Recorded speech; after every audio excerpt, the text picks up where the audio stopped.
Hello and welcome to Getting to Know ACS with Tracy and Jasmine. And today we have a very special guest with us. We have Terry Regalado. I hope I said that right. Yes, yeah. Okay. Terry Regalado from the Child Crisis Center of El Paso here to talk with us today. So welcome, Terry. Thank you. Thank you for having us. Well, thank you for being here. We mention the Child Crisis Center often during these podcasts. So we decided to just come out and let you explain what it is you guys do.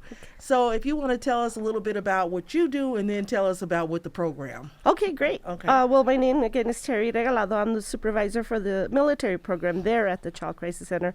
So it's the Service Members, Veterans, and Families program. We just got our contract renewed for another 5 years, so we're excited about that. Before it was the MFVPP program, so now they changed the name, so now it's the SMVF program. So if you call the center and just ask for the military program, they'll direct you to us. Okay, so what does SMVF? Okay, so SMVF is the Service Members, Veterans, and Families. Okay. So what it is pretty much is we provide services to any branch, whether they're active duty, reserves, honorable, dishonorable. You know, as long as they're military, they were military at one time, spouses were married to military. As long as that child was of a military parent, we are able to help out that family. Oh, wow. So Okay. the only requirement really is that they have a child under the age of 17. Okay. Yeah, so that's pretty much it. We really don't ask for proof. Okay. You know, a lot of times we do get referrals from other agencies, so we go by word of mouth on that case. Okay. So a little bit about the program. It's pretty much a parenting program. We do have a parenting program, which is the STEP program, which is the Systematic Training for Effective Parenting. Yes. And the curriculum that we use, it's a 7-week course. Ms. Marina Castro is our parent educator, and she's really good about, right now we're doing everything virtual. We still are on virtual classes. So it's really hard for a parent to say, well, I don't have time, because she's pretty flexible. I mean, she'll skip her lunch so that if a parent is at work and is only able to log on at lunchtime, she'll do that at that time. So, you know, she's real flexible about going with the times that the parents need. Okay. So is that a group setting or one-on-one? We have both. Both, So okay. we do have group settings. The group settings is shorter because they do 2 hours. Right. So it's 4 weeks. So she'll get a group together and they'll do it through Zoom. Right. And kind of interactive. One thing we do stress is we're not there to tell you how to parent. Exactly. You know, but just kind of give you tips. And when it's a group, it's a little better because everybody puts their input, as far as, what's going on with them, what could work, what And cannot. it's kind of like in the group setting, you can kind of like, okay, so my situation, it's bad to say, but my situation isn't quite as bad as yours. Right, exactly. Or yeah, definitely. But, or something will work for one parent that might work for another, or vice and they versa. can feed off of each other. It's like, Exactly. okay, maybe I can try that with my child. Yes, ma'am. So on your STEP class, do you have it broken down when you have the group? Do you break it down according to age of the child, or do you just do the whole program Yeah, together? well, they have the age groups. They have the early childhood, Right. which is 0 to 4. Right. And then they have 5 to, I believe it's 12 or 13. And then they have the teen step. So Okay. just once we get them registered, we'll kind of see, the ages of the kids. If it's kind of a variety, they'll probably do the just the basic step. Mm-hmm. But if not, they'll gear it towards the age of the child. Definitely. I think I need to join that teen one because I am struggling. Yeah, definitely, yeah. Yeah, and it's funny, we were talking about that because teens are kind of in their own world. Yeah, So, they're a it's- whole it's- different. yeah. Yeah, they need their own category. And then dealing with 2-year-olds is like kind of dealing with teens. I was sometimes. gonna So, say, yeah. it's those middle ones that's good, but that first, Right. up to 2, it's like, Yeah. okay, you're 2 going on 20, and then you have your teenager who is, 17 Right. going on 40. Yeah. Definitely. So as long as they're doing the parenting class, we're able to help them out with other things. We do have basic needs. Non-perishable foods that we could give out. We have a pantry there at the center. Okay. That's, big help. So we could help with diapers, formula. We also help with bill assistance. One time, at least, as long as it's not overdue, by a lot, I guess. It's case by case. If it's like a couple of days, then we'll try to work with them and try to help them out.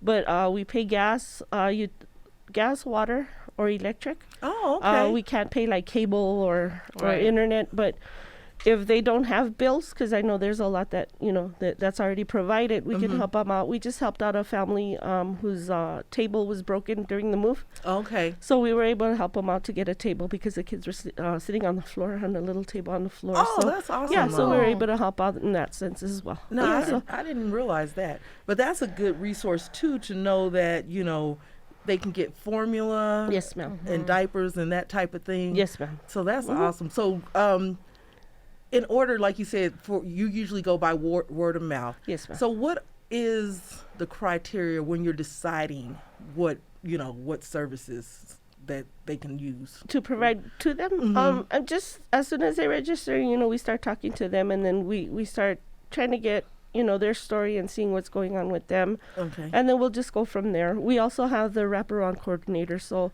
after Ms. Castro does her parenting classes with them, she kind of starts, they kind of start saying what's going on with them. So then she'll decide whether or not they'll need wraparound case management. So the wraparound is more intense.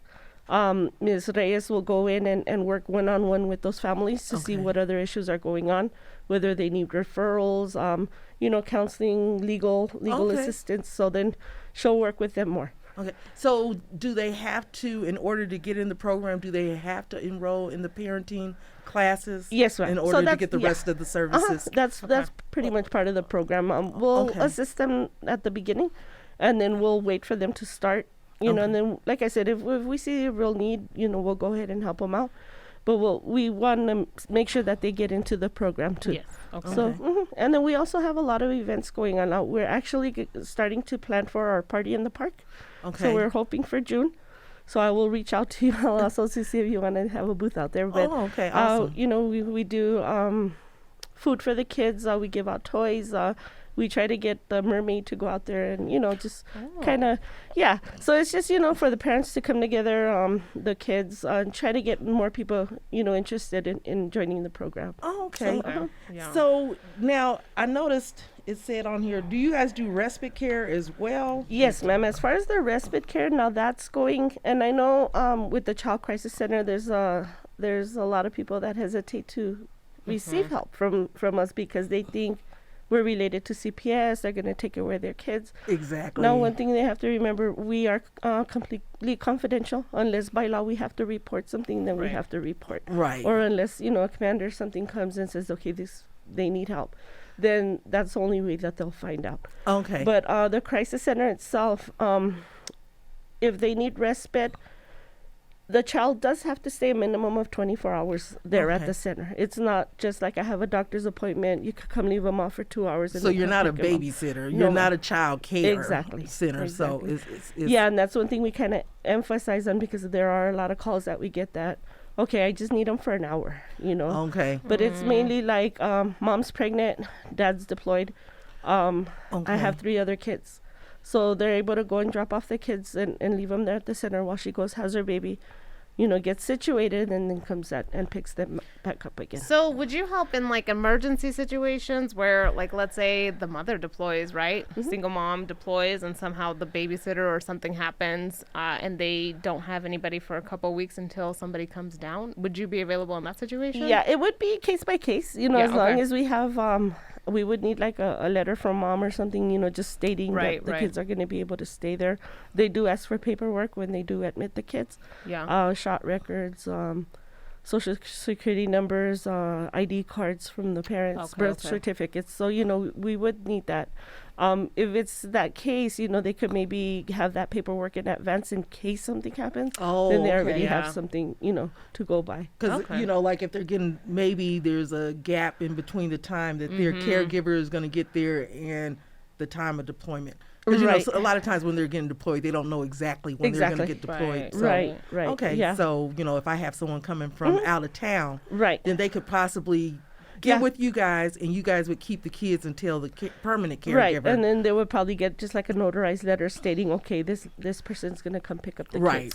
Kind of like a power of attorney. So, yes, okay. Yeah. So when the kids are at the shelter, when a parent drops their child off there, what can that child expect? What do you guys do with the child as far as, activity-wise, or what goes on? The center itself is, and I wish I could, I've been asking for a 3D kind of virtual tour online so they could see. Oh, that would be awesome. Going in there and actually just talking about it is very different. They try to make it as home as possible. The children have their own beds. They're divided. The little ones are in the circle of love, which are the 0 to 4-year-olds. Okay. And then the older kids are in the shelter part.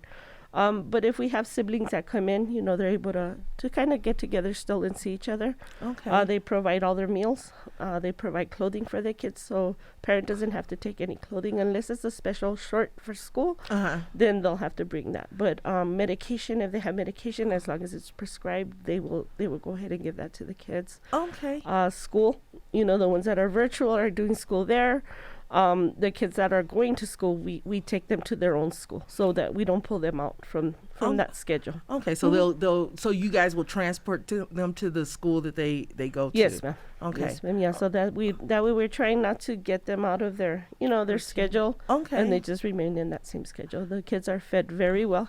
And then we have a lot of organizations that come in and do different things with the kids. They'll take them to the zoo.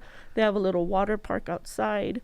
So there are a lot of activities that they do with the kids as well. Okay. Wow. That's awesome. Yeah. I didn't know it. Because I guess we need to go and do a field trip. Yes, definitely. Yeah. And if it's if you ever want a tour, just let us know.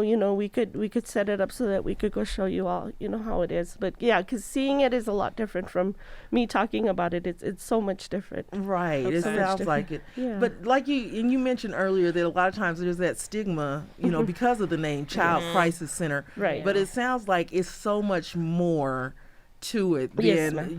it's like it's not a bad place. No, ma'am. No, ma'am. It's something for helping. Right. Exactly. We're trying to prevent it getting to where CPS has to get involved, or we're trying to give that parent that break that they need, or if it's an emergency.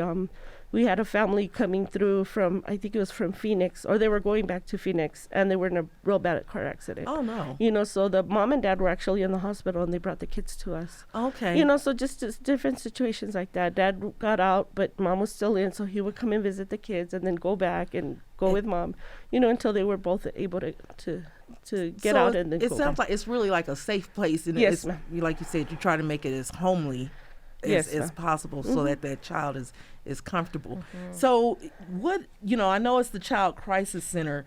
Are there things, you mentioned about, helping with diapers and that type of thing. Are there other things that you help the parents with? Through the military program, Through the yes. military program. I mean, like I said, we have the wraparound case manager. So she's more into, okay, what else do you need? Do you need referral to legal aid, or do you need childcare, or maybe it's just I don't know, just trying to find a job. We work with the workforce solutions, so she'll get those referrals and help out the parents as well. To direct them to where they need to go. Okay. And usually they'll be there if they're just doing the parenting program. There's no other issues. It's about 3 or 4 months that they're with us. Okay. The wraparound coordinator could work with the parent for up to a year. Okay. So I have a question about that. So if they're in the parenting program for those 3 months, so say they complete that 3 months and maybe they need some other services after the 3 months are done, do they have to go through the whole parenting program again, or can they just say, okay, well, I went through it 3 months ago or whatever. Right. Can I just... I mean, they could call us back if it's just a referral that they need. We could help them out. Okay. But if they want to get back into the program, which we discharge them, we do have to wait about 120 days before we could readmit them again. Okay, so that's what, 120 days is like, what, 4 months? Yeah, about 3-4 months. Yeah. I'm like, don't put my math skills to test.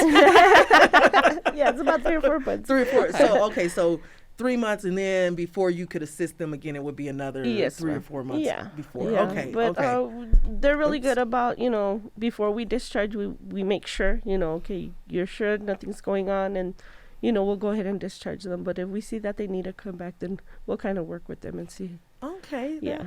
It sounds like a wonderful program. Yeah. Could people just utilize it? Like, what if they don't need the services, but they're just like, look, my teen is going crazy and I don't know how to do this. Like, yes, definitely. Yeah, Jazzy. we've had a lot of people that just sign up for the parenting program. They register and we'll tell them, do you need basic needs? I don't need anything. I'm just here for the classes. Yeah. Okay. So yeah, definitely. Okay. Definitely. And is there any, because I know this is probably going to come up, a question, is there any income requirement? No, ma'am. No? Okay. No, So it doesn't matter how much you're making or where you're at on that scale. We do ask, but it's up to the parent if they want to disclose that, but it's not a requirement that it has to be. So you're going to help any and Yes, everybody. ma'am. As long as they're military status, we are able to help them. Okay. that's And then cool. what about support groups? Do you guys have support groups? Like maybe even for the children, right? Because I'm sure we drive our kids crazy. We do have an in-home therapist that Okay. is assigned there at the center. She's through DFPS, I believe.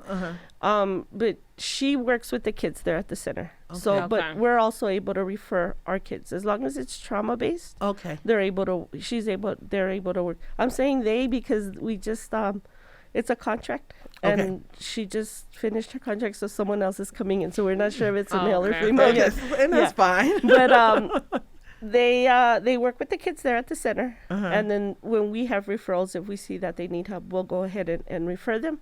And she'll also work with the parents as well. Okay. Okay. Yeah. So is there anything that you would like to tell us about the Crisis Center that we haven't touched upon? Is there some things that you want to touch upon to make sure that our listening audience is aware of? Right. No, I mean, it's just, the military program is like I said, it's not directly with the center. We're kind of an umbrella under the Child Crisis Center. Okay.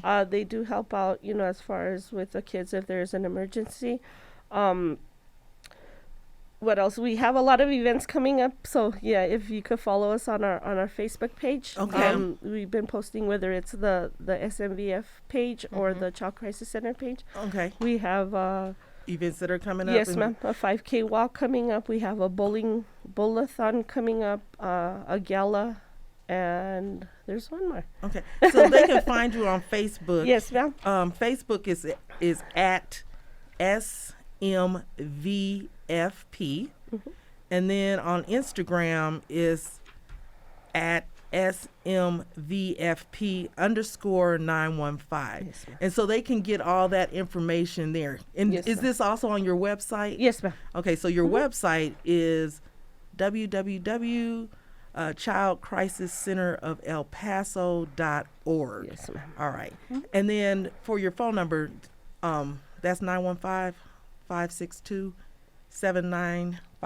Yes, ma'am. All right. And the address is 2100 North Stevens. So that's located in Central? Yes, Oh, ma'am. We're maybe about 5 minutes from here. Okay. Okay. We're right off of Altura and Dyer. Okay. Okay. Yeah, so it's pretty close. It's by Austin High School. Okay. Now, yes, okay. So that we're gave me a right good down the point of street from reference. there. Okay. So, Terry, before we close out, there's one thing that our little tradition here is that we like to ask our guests, what brings you joy working at the Child Crisis Center? What brings you joy? Just the fact of helping people, the children especially. I love seeing the smile on their face, especially if they come in a little timid, and even the families themselves, sometimes, like you said, they're a little skittish about joining the program. Right. But after a while, we'll have them come back and just to come say hello, and just the joy of seeing them happy is what drives me. I love it. All right. So again, Terry, thank you so much for taking time out of your schedule to come down and sit down and talk with us and kind of, put out there exactly what the Child Crisis Center is doing, especially for our military families, and that there's a program, that there's a whole section that's just dedicated to military and veterans and their families. So thank you so much for joining us. And thank you. And thanks for fixing that stigma too, because like I said, I would be like, Child Crisis Center, and people would be like, I don't know about Exactly. that. And like I said, we do if it's just something you want to see, just come on by and we'll give you a tour. And that way you could see before you decide whether or not you're going to use the services. Okay, definitely. Maybe we can come out there and do a Facebook Live. Oh, yeah, that'll be so that'll be that'll be awesome. Yeah, we'll definitely get with sounds that. great. So thank you all for joining us today. This is Getting to Know ACS with Tracy and Jasmine. Don't forget to hit that subscribe and that bell. Bye. Bye.